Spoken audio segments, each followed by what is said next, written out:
Alama darbatee qawwee fannifate.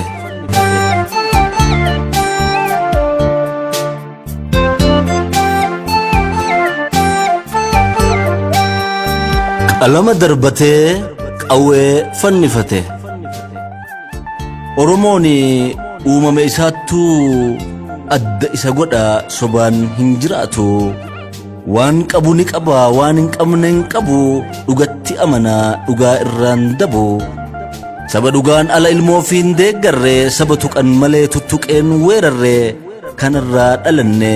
kanarraa daraarre nu dharaaf hin fiignu ni ijaarra malee ijaaramaan diignu.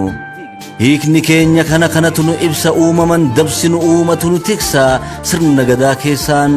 waa cufaa arganna kanaaf goota taanee gootarraa dhalanna. Isa oromummaan irraa calaqqisu ilma gootummaadhaan dhaloota gabbisu otoo hin jiraannee gabrummaa baatanii otoo hin bitamnee amaanaa nyaatanii isaan ijaaran Oromiyaa har'aa jaalladhii gammadaafaa keessatti agarra.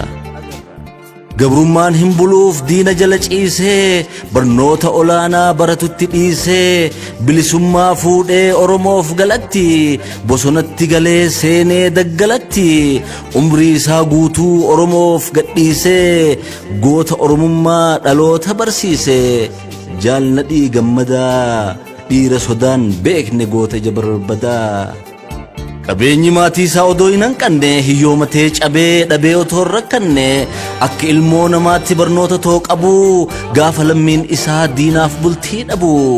bilisummaa sabaa ijaan arguu hawwee dabtara darbatee fannifatee qawwee niitii fuudheen turin gadhiisee golatti galaa guduunfatee Oromoof lolatti qabsoo har'aa kanaaf bu'uura kaa'eera bu'aan hojii isaa seenaaf galmaa'eera. Dadhiin kutaaf lagaan Oromoo hin qoonne dhimma lammii irratti kanamaan hin oodne beekaan sammuu lamaa of jalatti hammatee kan gamanaa gamaa tarsiimoo qajeelaa of afoo diriirsee sulula qabsootti Oromoo hiriirsee gaaddisa tokkummaa sabaa gabbiseera gaaddidduu eenyummaa har'aaf hambiseera. Kan ormi nu saamuuf muratee tirtiruu nummoo murannee waan keenya dhoggachuu wanti dhoogun jiru jedhee murannaani dadhabbii jaraatiin bu'aa mudhannaani gahumsa isaatti warri hin amanne milkii yaada isaatti warri hin gammanne sagalee Oromoo nadhii ukkaamsuudhaan abdii fi ifaa dhalootaa dhaamsuudhaan dooniin nadhii baattee bakka hin beekne lixxee gootummaaf arjummaan isaa nurraa citte. Nadhii gaafa goraa nadhii gaafa murkaa dhiira jabaattullee jiileen laanne harkaa goota injifannoo boonsaa nutti uwwise otoo bakka hin geenne otoo morka hin deenne nu keessaa luqqisee eessa fide diinni eenyuun karaa maqee eessa jira nadhiin eessa nurraa dhaqe. Haasawa isaa dammaan sabatti mi'eessee gochaaf jecha isaatiin waraana si'eessee leenjii loltummaa fi siyaasaa kan kennu leenci sabaa nadhiin nuuf jira otoo jennu nu biraa si kaasee nu dhiisee gaddatti guyyaan Oromoorraa si dhiibe addatti guyyaa san abaaraa barbaacha kee kaanus gamanaa gamatti si dhabnee dhaammannus simbiraa namatti kan siif iyyu malee iyyaa keen dhageenne otoo siif iyyinuu gaddaan har'a geenne si dhabnee achi buutee nadhii ilma ayyaa ni jirta muduute. Duutu dhugaa beeknee boonnee sabaruudhaaf jiraattu jiraa kee ijaan agaruudhaaf yoo waan keetti kaafnu jaallan qabsoo keetii waa'ee kee yaadattee booyaan dura ceetii malee namuu obsee nuuf himuu hin dandeenye waan nuu taate malee waan taateen dhageenye. Gariin du'e jedha alagaan nyaatamee gariin lakkin duune jira awwaalamee laf jalatti hidhamee mana hidhaa shiraa qaamni isaa laamshatee ijji isaa jaame malee lubbuun jira waan jedhu gungumu garuu qabatama eenyullee nuun himu. Kan si wajjiin oolee keessa kan kee beeku kan si wajjiin lolee onnee kee herreegu si beekaaf siif bo'a boohee nu boochisee imimmaan siif to'a kanaaf si gaafata dhaloonni atuumte eessa jirta nadhii eessa nurraa duulte. erga qabsoo sabaa ol koreeffaanni kee odoo haqa irraa hin gorre yaanni kee gaafa dirre dhawaa gaaf gaara mul'ataa nu taatee mul'attee nu keessaan dubbataa gaafa dalloo mannaa gaafa gaarreen baalee gaafa arbaa guuguu gaaf dheeraaf aanolee gaafa daaroo labuu wayita arrabni kee tokkummaa lallabu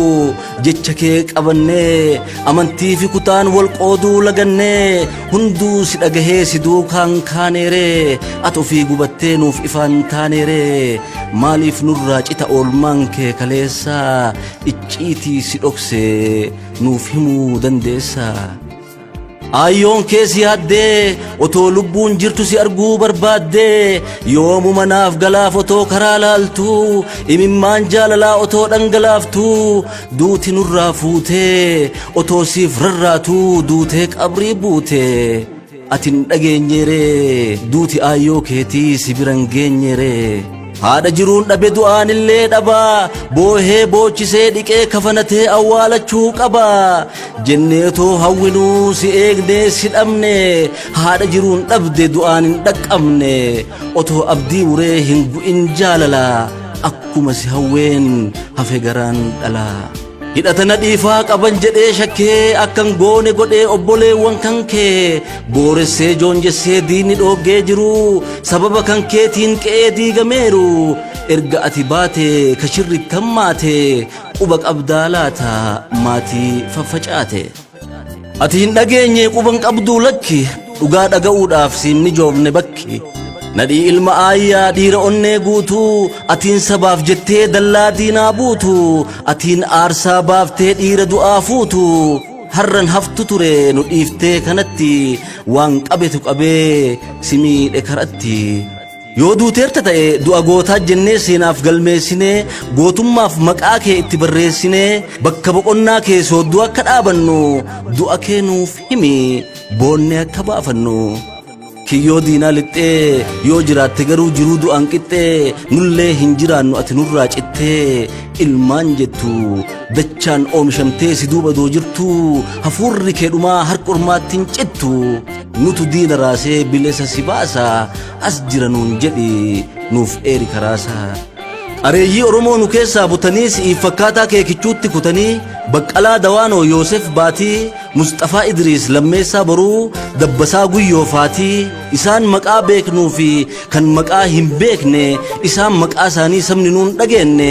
namoota jajjabaa oromiyaa guutuu guurtee ilmaan sabaa adda baaftee addatti adamsitee gootota oromoo nurraa agabsitee ijatti nu hafeera imimmaan keessanii jirra nuun jedha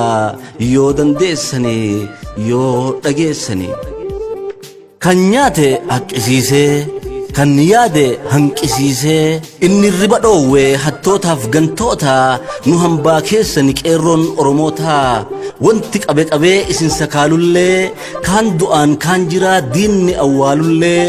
bofa taanee iddinee mormatti marmuudhaan abukaattoo taanee isiniif falmuudhaan gahumsa qabnu diinatti agarsiifnee balbala falfalaa sinirraa bansiifnee akka ifa baatan boolla rakkoo keessa abdii rabbii fi qeerroo oromootiin isiniif addeessa otoo nuti jirru hin haftan achitti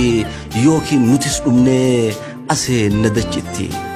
maarree qeerroo tiyya qeerroo qeerransa koo abdii oromiyaa otoo sitti roobuu ibiddi rasaasaa taatee argamuudhaan sagalee hawaasaa diina qawwee baatu dhugaan hadoochuudhaan saamicha lafaa fi qabeenyaa oolchuudhaan pilaanii finfinnee alagaa haqsiiftee abbaa biyyummaa kee ifatti garsiiftee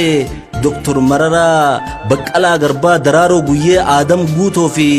waahillan isaanii atiin hidhaa baafte dhimma goottan dhabnee kanas itti kaaftee harka micciiruudhaan akka fuutu hidhaa qeerroo qeerransa koo amaanaa siin jedha nadhii gammadaa fi waahiloota isaa dhabuun dhaba guddaa hidhaarraa hiiksisii goottan lafee dugdaa ati hoogganaan biyyaa ati bulchaan sabaa angoo waa murteessuu situ harkaa qabaa lubbuun otoo jiruu namni awwaalamee oromoota du'aa jiruun wallaalamee kanaaf otoo boowuu hawaasni bulchitu maaliif boollaa baaftee jiraatun galchitu gaafa hiddi qabsoo sabaan jabaatini gaafa odeeffannoo gahaan qabaatini gaafa namni obbare qubaan lakka'amu gaaf beekaan of beeke du'aaf barbaadamu argatan nyaatanii dhaban beela bulaa rakkoonuuf baatanii isaan dhiigaa lafeen utuban angoo kee rakkoon goottan sabaa maan taane rakkoo kee garaafa sombulle roorroo miliqanii daandii kee isarraa dhiigaan siif dhiqanii isaan jilbaan deemaa miila siif ta'anii isaan ofii du'aa qooda siin ga'anii dhiiga dhangalaasaa akka bishaaniitti teessoon irra teettu lafee isaaniiti arraba kee harraa isaantu siif qare sammuun kee dammaqee isaaniin of bare silaa kanaa gadi bakki ati ooltu gootota ol si qabe akka ofiin boontu ormi angoon dhiisii argaan hin jaalanne jaalatee filatee afoo sin dhaabanne gaarii siif hin hawwu garaansaa si jibba sobee si fakkaatee fakkeessee siif sirba malee siif hin na'u dirqameeti malee qooda siin hin ga'u bakka ati dhaabbattu dhaabbachuu kajeela mataa gaqqabatee dhossee si haleela otoo lafeen cabuu odoo lubbuun duutuu fincilli walgahee oromiyaa guutuu dhiibbaa sabni godheen bakka kana geette waan sabni barbaadu godhuu yoo dandeette nu cinaa dhaabbadhu tumsii nu gargaari goottan harka diinaa jirannuuf baraari ati hoogganaan biyyaa kan nu afoo teessu yoo harkaa qabaatte angoo waa murteessu waan si dhibe hundaan ummatatti dheessaa aantummaa ummataa hujiin mirkaneessaa mootummaa hawaasaa yoo kan ta'uu yaaddu nadhii gammadaafaa akka nuu barbaaddu iyyannoo oromoo si biraan ga'uu fi hujiin kee jalqabaa kana haa ta'uu fi waanuma ati beektu si yaadachiifadha waan hawaasni fedhu godhuuf ariifadha dhibeen sabni keenya hundi dhibamuu fi kaayyoon ilmi oromoo cufti hidhamuu fi tokko uduu ta'uu alagaan jibbamee warri mana hidhaa lafarraatti hidhame akkuma ta'eenuu maatiin ni gaafata bakka jiru beeka namuun iyyaafata hidhaan na dhiifaa immoo kana irraa adda hiriyyaan isaanii imimmaanii gadda iddoo jiru beekee hin gaafatu firri itti wal jijjiira hammaataadha shirri dhibaman yaalamuun du'an awwaalamuun isaan biran jiru kan eegu bineensa arganiin beekani aduu fi qilleensa du'an reeffa jaraa sareedhaaf harkisu kuni otoo jiru akkamiin callisu hataniiti miti sabaaf jedhaniiti akka anaaf si'ii tolu fedhaniiti gariin laamsha'ee harkaa miilli cabee garii iji jaamee lafa arguu dhabee goonni bara dheeraaf gadheedhaan dhiitamu gaafii tokko malee akka nuuf hiikamu du'aaf jiruu jaraa gargaritti beekna bakka awwaalame baasaa nama keenya otoo gala eedduu bobaa jalaa dhabdee dhaltee guddifachuu harmeen kee agabdee aarsaan qaqqaaliin wareegamni ba'ee eega rabbii waliin sabna siin si ga'e humni duuba keetiis eega oromoo ta'e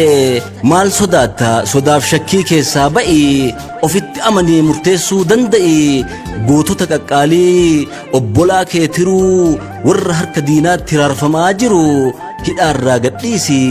miidhama isaanii gama hundaan kiisi garuu maqaaf maatii gootaa kabachiisuu dhabdee qe'ee diinni diige ijaaruu dadhabdee hiddaa hundee gootaatti garaan kee jabaatee atis akka diinaatti yoo ka diintu taate gaafiin kanaa olii falle ati nuu laattu guyyaan siyaamannee ati nuu awwaattu akkan jirre beeknee abdii sirraa kunna nullee isaan taanee isaan faana dhumna malee hanga kalee obsinen obsinu ifaan walitti himna dhugaa hin dhoksinu dhugaan kun sii galee yoo kana goote immoo haquu waan jalqabdeef imimmaan oromoo bara hujii keetii fi angoo kee eebbifnee humna siif ta'uudhaan eebbaan si leellifnee daboo kee taanee si duubaan hiriirraa galmee goototaatti seenaa kee jijjiirraa akka oromoon hundi bakka siif qabaatu hidhaa baasi nadhii fi warra isa fakkaatu barreessee kan dhiyeesse barreessaa Amaan Nyafarooti horaa bulaa galatooma